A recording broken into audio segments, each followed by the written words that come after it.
현안 토의를 진행하겠습니다. 형사 미성년자 연령 기준 공론화 결과에 보고에 대해서 성평등가족부 장관께서 발제해 주시기 바랍니다. 네. 성평등가족부에서 추진한 촉법소년 연령기준 공론화 조율 결과에 대해 보고드리겠습니다. 먼저 추진 배경입니다. 최근 촉법소년 범죄 증가에 따라 형사 미성년자 연령을 존중해야 한다는 의견이 제기되고 이에 따른 찬반이 대립함에 따라 논쟁점을 정리하고 다양한 의견을 수렴하기 위해 지난 2월 말 사회적 공론화를 시작하였습니다. 주요 추진 사항입니다. 법무부, 교육부, 경찰청 등 관계부처와 전문가가 참여하는 사회적 대화 협의체를 구성하였으며 지난 4월에는 시민참여단이 참여하는 양일간의 수기 토론회와 공개 포럼, UN 아동관리위원회 면담 등을 통해 다양한 의견을 수렴하였습니다. 주 결과입니다. 먼저 쟁점을 보면 촉법소년 사건은 법원의 심리 불개시 및 불처분 비율이 보호처분 비율보다 높고 강력범죄가 아닌 절도와 폭력의 비중이 높습니다.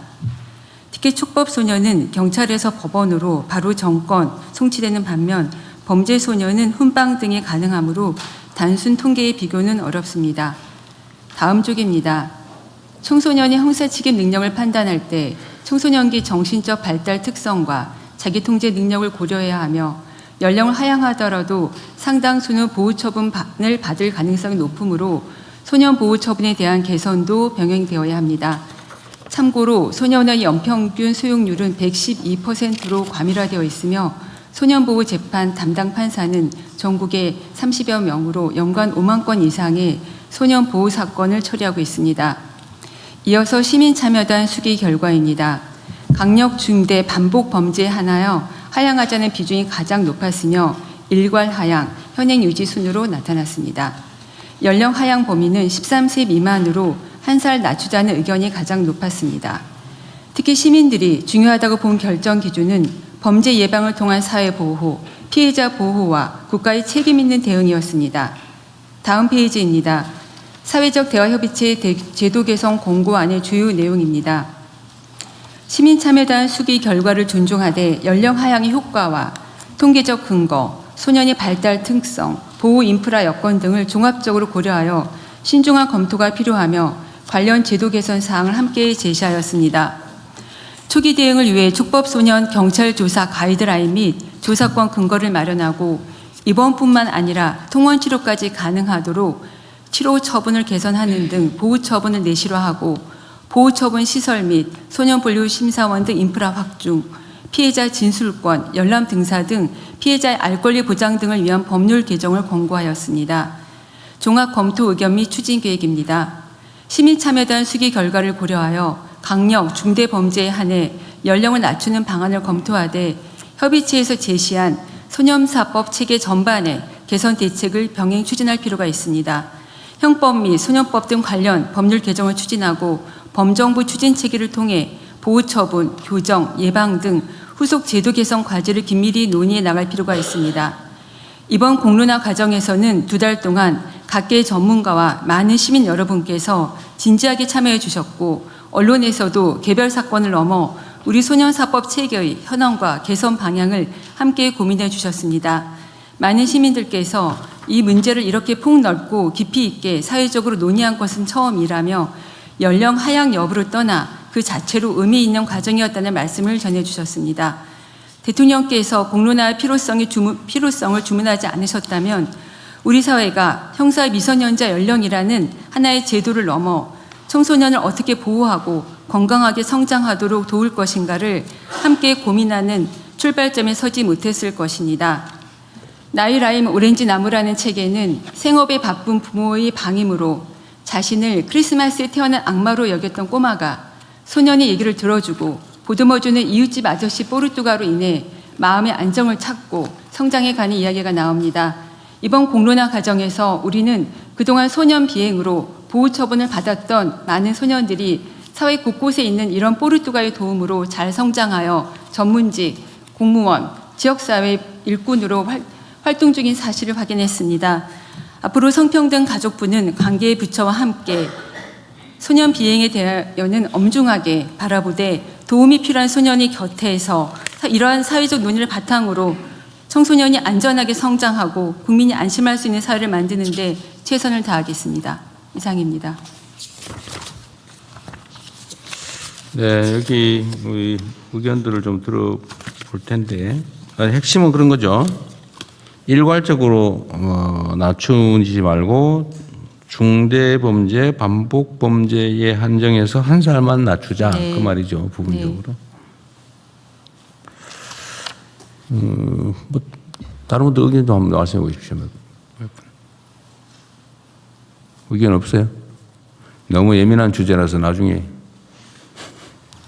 네, 그 토론 과정에서 교육부 같은 경우에는 좀 신중 검토, 신중한 아예 낮추지 말자. 네, 그것이 어느 정도의 교육적 효과가 있을까에 대해서 고민도 많이 했는데 개인 토론 과정을 성평등가족부와 같이 지켜보고 하면서 최종적으로 결론 내린 조건부의 하향하는 방침에 대해서 적극 공감하고요, 동의하고 그럼에도 촉법소년 연령 하향 여부와 별개로 교육부에서는 원래 우리의 정책 방향인 그 교육과 회복이라고 하는 방향을 유지하는 가운데 우리 학생들이 특히 범죄에 빠져들지 않게 위기 학생의 조기 발견을 적극적으로 실시한다든가 경찰이나 병원 등 전문기관과 연계를 강화해서 학생의 회복 탄력성을 강화할 수 있는 교육 체계를 더욱 강화하는 방향으로 협력하기로 했습니다. 그러니까 그건 뭐 부수적인 대책이고 핵심 쟁점은 촉법소년 나이를 하향하는 문제. 법무부에 저 하나 물어볼 게 있는데요.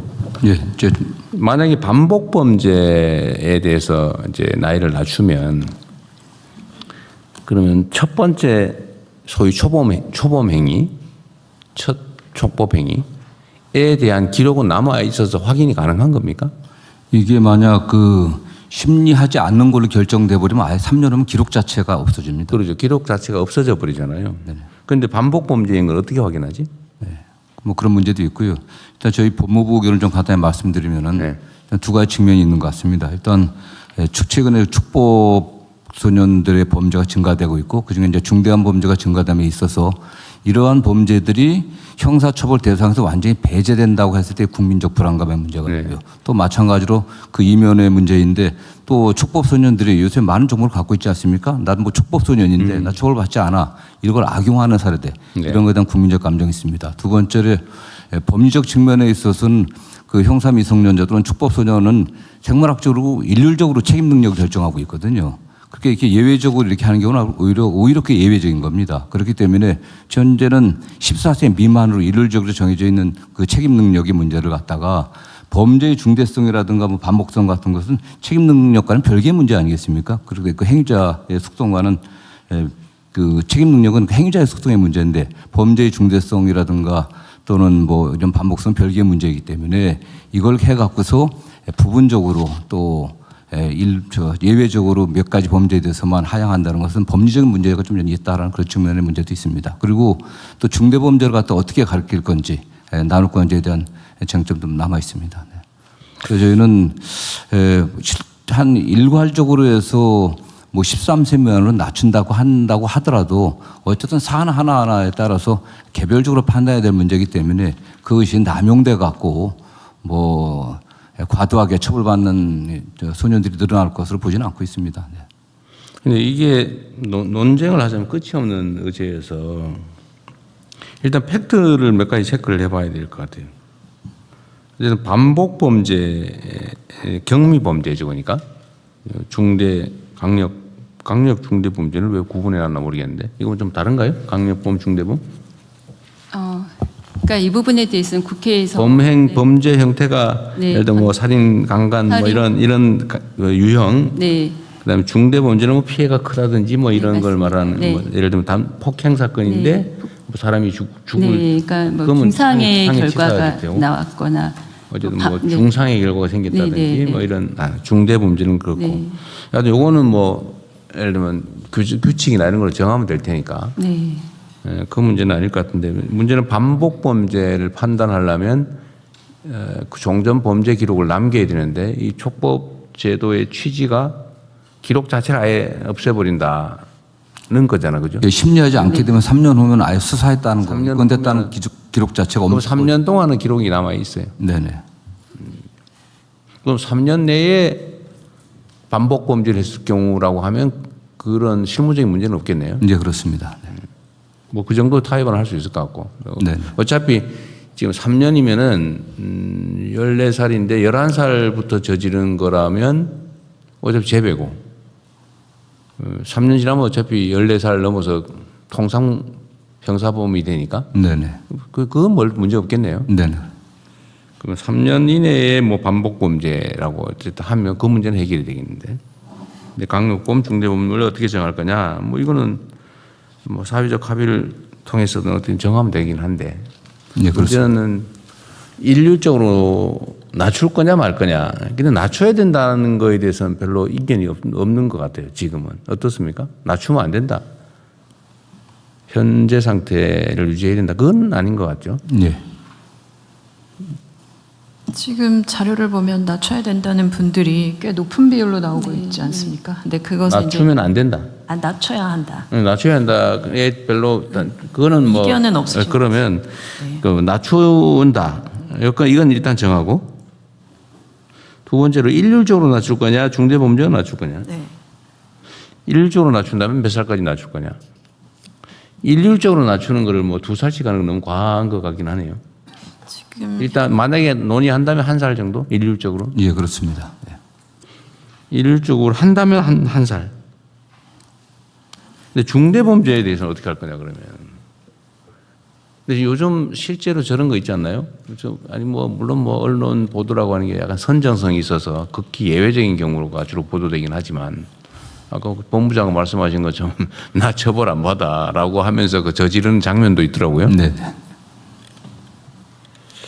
그런 걸 보면 일정한 경우에는 한 살만으로 부족하지 않나요? 예를 들면 12살인데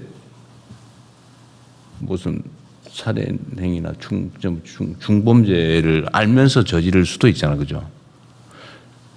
그럴 경우가 있을 수 있지 네, 않습니까? 그렇습니다. 네. 네. 그 길을 이용할 수도 있겠고. 근데 지금 수기 과정에서 말씀 주신 것은 중대 반복 그 강력 범죄에 대해서는 13세 그러니까 한 살. 13세라도 그 범죄에 대해서 그거는 일률적으로 낮추지 말고 그냥 얘기는 여기 어쨌든 성평등 가족부 의견은 일률적으로 낮추지 말고 특정 범죄에 대해서만 한 살만 낮추자 그 말이잖아. 네. 부분적으로 한 살. 그렇습니다. 그 말이잖아. 부분 한 살. 네, 부분적으로 네, 한 살만 맞습니다. 낮추자. 근데 그거 너무 미약하지 않냐 그런 생각이 드는 거죠. 그리고 전 세계적으로 12세 하는 경우도 꽤 많지 않나요? 12세, 13세. 네. 어쨌든 이런 쟁점이 있어요. 일률적으로는 낮추지 말자가 결론인데 지금은 의견은 그런 거죠. 일률적으로 낮추지 말고 중대 강력 반복 범죄만 한 살 낮추자. 부분적으로 한 살. 예, 그렇습니다. 원래는 아예 안 낮추고 현상 유지하는 걸로 의견들이 많았다고 하던데 전문가들 의견은 네. 국민들께서 촉법소년 이하라고 하면 처분을 안 받는 것으로 어떤 처벌도 안 받는 것을 많이 오해하는데 사실상 소년원 2년간의 장기 소년 송치까지 가능한 꽤 중대한 처분이 뒤따른다는 것을 잘 모르셨던 것 같습니다. 2년 최대 2년 소년원 송치 2년. 네, 맞습니다. 그래서 직접 촉법소년을 담당했던 회사님 말씀으로는 오히려 14세, 15세 소년보다 촉법소년이 소년을 송치라면 더 중대한 처분을 받을 수 있다. 그런 점들이 좀 국민들이 모르고 계시는 것 같다는 말씀도 주셨습니다. 지금 14세 미만이라도 네, 소년은 송치할 수 있다. 장기 2년은 송치까지 가능합니다. 지금 그 14세 미만도 어쨌든 촉법 소년이라고 해서 처분이 가능하긴 예, 한데 가능합니다. 네. 그 한계는 또 몇 살까지? 어떤 한계 말씀하십니까? 7살까지도 돼? 아니죠. 그 10살. 10살부터. 네, 네, 10살부터 13살까지 가능하고 10살부터 13살까지는 요걸 촉법소년이라고 불러요? 네. 네, 그렇습니다. 10살 미만. 9세 이하는 아예 뭐 형사처벌의 대상이나 그 보호처분의 대상이 아니니까요. 9살 미만은 아예 대상이 아니고 촉법소년으로 분류해서 처분하는 것은 13세 말, 그러니까 14세 되기 전, 네네. 10세 이상, 네, 그렇습니다. 10세부터 13세는 4년간인가요? 그래서 10살, 11살, 12살, 4년간입니다. 11살, 12살. 여기에 대해서는 현재도 소년원 송치가 최대 2년이 가능하다. 네, 지금 법무부 자료에 의하면 13세 소년은 송치되어 있는 비율이 25년에 57명으로 나옵니다. 그러니까 촉법 소년이라고 해서 결코 면제되는 게 아니라는 것을 저는 촉법 연령대 소년들이 분명히 알고 그 부분에 대해서 교육부에서 성평등보다 함께 저희가 적극적인 교육을 해야 된다고 생각합니다. 자, 9세 미만은 처벌 제재가 전혀 없고 네, 그렇습니다. 10세부터 13세까지는 촉법소년으로 최대 소년원 2년 송치가 가능하고 네, 그렇습니다. 14세부터 18세까지는 소년범이라고 해가지고 유기징역만 네, 징역형도 가능하고 또 소년 그 보호처분도 가능하고. 무기징역까지 가능한 거예요? 아니면 유기징역만 가능한 네. 거예요? 장단기를 정해서 유기징역까지만 선고가 가능한 거예요? 그렇습니다. 네. 그건 소년범이고 이제 네. 18세가 넘으면 성인범으로 뭐 그냥 형법 일반적으로 다 적용되는 거죠. 참 어려운 주제예요.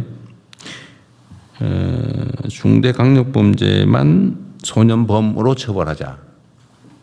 근데 이게 현재 이제 의견이죠. 네. 현재도 실제 그 소년법 전담 판사들은 뭐 14세나 15세 같은 경우도 일반 형사범으로 처벌하는 게 거의 매우 드뭅니다. 사실 그래도 오히려 소년원에 보내갖고 다시 갱생의 기회를 주는 게 낫다는 게 일반적이었기 때문에 지금 14세 정도 형사범 소년범도 저기 소년원 보내면 소년원인데 유기징역으로 단기 얼마 장기 예. 정해서 보내는 거죠. 네, 그렇습니다. 법제처장입니다. 네. 제가 한 가지 좀 정정할 게 있습니다. 지금 그 2년까지 6개월 이상 2년까지의 그 소년원 송치는 12세 이상만 가능합니다. 12세 이상. 예, 네. 6개월 이하의 경우에는 12세 이하도 가능합니다. 11은 6개월 이하. 12부터 13은 2년까지 가는. 소년범이 되면 요새는 20년까지인가요? 장기 20년? 장기 10년이고 10년. 단기 5년입니다. 아, 소년범은 또 네. 10년. 아무리 중대한 범죄를 저질러도 10년에서 5년에서 10년까지가 최대예요. 근데 사형하고 무기징역에 해당하는 형을 그러니까 그 범죄를 저질렀을 경우에는 그게 15년으로 대체가 됩니다. 그러니까 그 최대 경우 아니고서는 10년, 5년이 최대입니다. 처벌이 안 되는 건 아니다. 현재 그렇습니다. 상태로도. 그러면 최대 선고 가능한 형량을 2년 소년원 송치 2년에서 징역 15년까지 가능한 걸로 바뀌는 거네요. 그러니까 보통의 경우에는 10년, 5년이고요. 그러니까 사형 무기징역의 어쨌든, 네. 경우에만 15년으로 대체됩니다. 그러니까 뭐 어쨌든 뭐 보통 중대범죄나 사형이 꽤 있으니까 15년. 어쨌든 이걸 가지고 이제 또 우리 국민 여러분께서도 또 참고로 판단을 좀 해주시면 좋을 것 같고요. 그러니까 나이대에 따라서 현재도 촉법소년이 처벌되지 않는 건 아니다. 다만 2년 소년원 송치 2년이 최대다. 그런데 만약에 촉법소년의 나이를 낮추면 중대범죄자인 경우겠지 주로. 그럴 경우는 15년까지 선고가 가능해진다. 근데 현재 13세 미만의 경우는 소년원 송치 2년이 최대치가 된다. 그걸 낮추면 이제 15년까지 가능해지는 거죠. 처벌이 안 되고 안 되는 거, 우리 국민들이 그런 오해를 하고 있는 건 맞는 것 같아요. 촉법소년이 되면 처벌이 아예 안 된다. 아, 그건 아니고 장기 아니지. 2년 최대 2년의 소년원 송치까지는 가능하다. 네. 그 아래 나이도 마찬가지고, 그죠? 네, 맞습니다. 네. 다만 뭐 그 형사범일 때하고 소년범일 때는 차이가 나는 게 소년원에서 뭐 2년 있다고 하더라도 전과 기록이 남지 않기 때문에 향후 뭐 공직에 들어간다거나 할 때 아무런 장애가 되질 않습니다. 그 차이가 굉장히 크죠, 사실. 아, 그래서 이재명이 소년원 얘기가 나온 거구나. 그래서 기록이 없어졌다. 그런. 공개를 하지 못하게 돼 있습니다. 아, 있긴 있어요. 없습니다. 아니, 기록이 이 소년원 기록이 없어진다는 게 진짜 기록은 물리적으로 없어요. 기록은 남아 있습니다. 공식적으로 안 가르쳐 준다는 거예요. 그 기록은 남아 있지만은 기록은 있지. 알려줄 수가 없습니다. 아니, 법률상. 알려주지 않는 거지. 기록이 없어지는 건 아니지. 네. 근데 촉법 소년 기록 자체를 없애버린다? 예, 그 축법 연령에 해당하는 아이들이 그 심리하지 않고서 그냥 종교라는 그럴 경우에는 그건 아예 기록 자체를 기록 자체를 예. 기록을 안 한다. 아니, 예. 있다가 3년이 지나면 3년이 또 없애버립니다. 물리적으로 지원합니까? 지웁니까? 예, 실질적으로 없애버린다고 합니다. 예. 근데 그거 중요하지. 네. 옛날에도 전과 기록이 뭐 몇 년 지나면 없어진다 해놓고는 사실 기록은 다 남겨 있잖아 지금. 근데 전혀 심리하지 않는 비율이 거의 한 뭐 47, 8%, 50% 육박할 겁니다, 지금요. 전혀 심리하지 않는 비율이 높게 나오는데 그 이유는 그 소년부 전담 판사님들에 의하면 그 학교 폭력 등으로 학교 안에서 발생한 폭력 등 좀 경미하게 느껴지는 경우에 그 심리 불개시나 또 보호 처분하지 않는 결정을 내리시는데 보통 그 외에 일반적인 절도나 폭력 사건은 법원에서 재배행 예방을 위해서 오히려 보호 처분을 강하게 내리는 경향이라고 하십니다. 네, 절도 사건이 많죠. 네. 절도, 폭력 네. 뭐 이런 게 좀 많은 편이고 가끔씩 이제 성범죄, 네네. 네. 심하면 치사에 이르는 범죄도 있긴 있죠. 혹시 연간 살인 사건이나 강도 사건 이런 거는 몇 건 정도? 축법 소년에 한해서 저희가 확인했을 때 최근 3년간은 없었습니다. 그리고 4년 전에 발생했던 하나의 사건을 직접 담당한 판사님께서 말씀해 주셨는데 유일한 양육자인 고모를 살해한 소년 13세 소년이었는데 그 소년의 정신 조현병이 있어서 오히려 소년 보호 처분으로는 의료 보호 시설로 보내고 이후에 소년은 2년을 보냈다고 합니다. 소년은 2년에 네, 보호 시설. 네, 근데 판사님 말씀으로 만약에 이게 형사 사건으로 됐다면 책임 조각 사유가 되어서 아마 처벌을 받지 않았을 거다는 말씀도 해주셨습니다. 그래서 이런 부분까지 살인 사건은 그랬고 그다음 혹시 네. 강도 사건이나 아니면 네. 집단 폭행 뭐 네. 이런 거는 네 그런 경우에 비율도 꽤 집단 폭행 예를 들면 뭐 흉기 소지 폭행이나 이런 강도 사건은 점차로 줄고 있는 경향입니다. 강도 사건은 꽤 있나 보군요. 네, 강도 사건. 촉법 소년의 경우에는 아무래도 뭐 절취하려다가 그 소유자가 붙잡는 경우에 뿌리치거나 근처에 있는 무기를 든 경우에 강도가 되고. 중강도. 네, 네.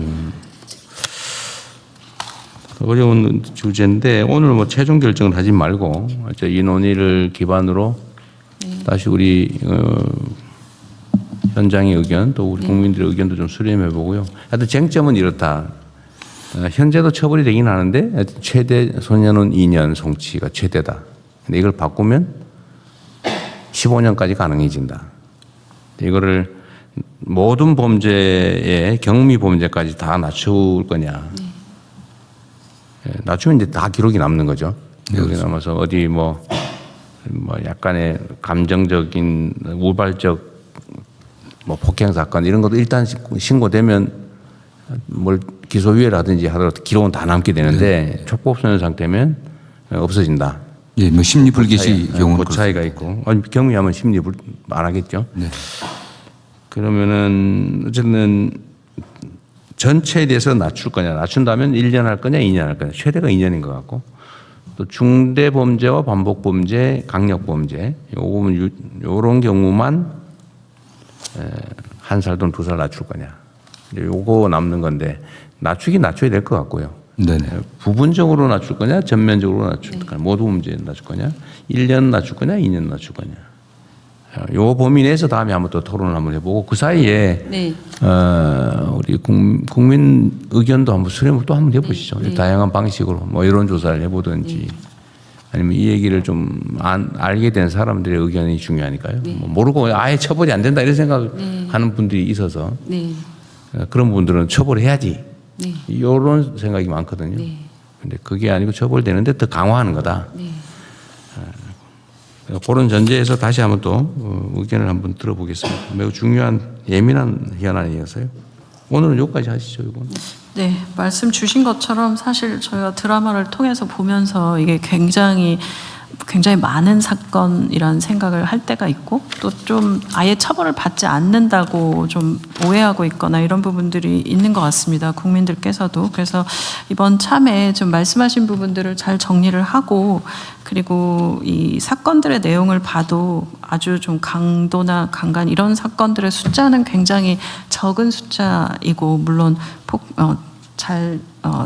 좀 가벼운 그런 아까 말씀하신 그런 부분들의 숫자들이 좀 높은 편이라 물론 이것도 굉장히 좀 조정해가야 될 범죄들이긴 하지만 그래서 그런 부분들을 잘 알려서 다시 한번 토론 거치고 그리고 정리해 보도록 하겠습니다.